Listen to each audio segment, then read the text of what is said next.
Om Swastiastu, halo, perkenalkan nama saya Putu Ayu Purnama ini ataupun bisa dipanggil Purnama.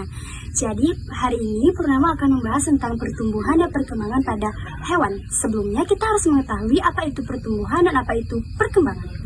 Oke, pertumbuhan adalah proses pertambahan ataupun proses perbanyakan sel yang menyebabkan perubahan ukuran, perubahan massa, volume ataupun tinggi pada makhluk hidup yang dapat diukur dan bersifat irreversible ataupun tidak dapat balik.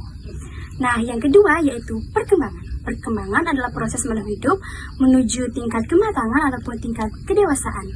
Nah, lalu mari kita lanjut ke materi selanjutnya. Oke, jadi pertumbuhan dan perkembangan hewan ini memiliki dua fase, yaitu fase embrionik dan fase pasca embrionik. Fase embrionik ini adalah fase sebelum dilahirkan, memiliki beberapa tahap. Yang pertama yaitu zigot. Zigot adalah hasil dari pembuahan atau fertilisasi antara sel ovum dan sel telur. Yang kedua yaitu morula. Di morula ini, zigot tadi sudah membelah dirinya dimulai dari 2 sel, 8 sel, 4 sel, hingga 32 sel dan membentuk seperti buah anggur yang disebut morula. Nah, yang ketiga yaitu tahap blastula. Di tahap blastula ini adalah di mana sel-sel tadi yang sudah membentuk buah anggur sudah memiliki rongga yang disebut blastosol. Lalu kita memasuki tahap selanjutnya yaitu tahap grasula.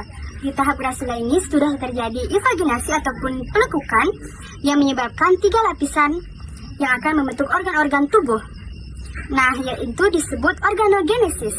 Lapisan pertama yaitu ektoderm akan membentuk sel saraf ataupun sistem saraf. Yang kedua yaitu lapisan mesoderm akan membentuk reproduksi. Dan yang ketiga yaitu endoderm akan membentuk pencernaan ataupun pernafasan. Nah, lalu kita akan masuk ke fase yang kedua yaitu fase pasca embrionik. Di fase pasca embrionik ini juga terjadi metamorfosis dan juga metagenesis. Metamorfosis adalah perubahan bentuk tubuh pada makhluk hidup yang terjadi secara mencolok. Metamorfosis ini dibagi menjadi 2 yaitu metamorfosis sempurna dan metamorfosis tidak sempurna.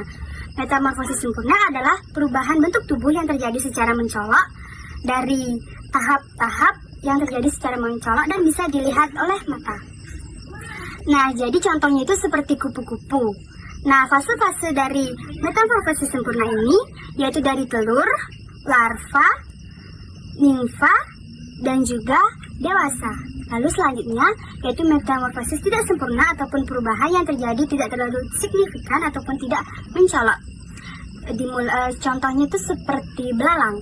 Nah, belalang ini ataupun metamorfosis tidak sempurna ini memiliki beberapa tahap.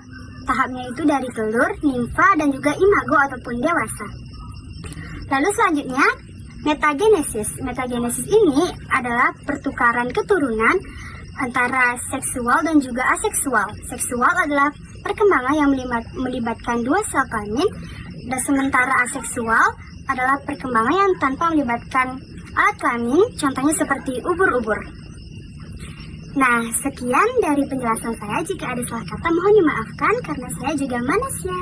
Terima kasih atas perhatiannya. Om Santi Santi Santi Om. Bye bye.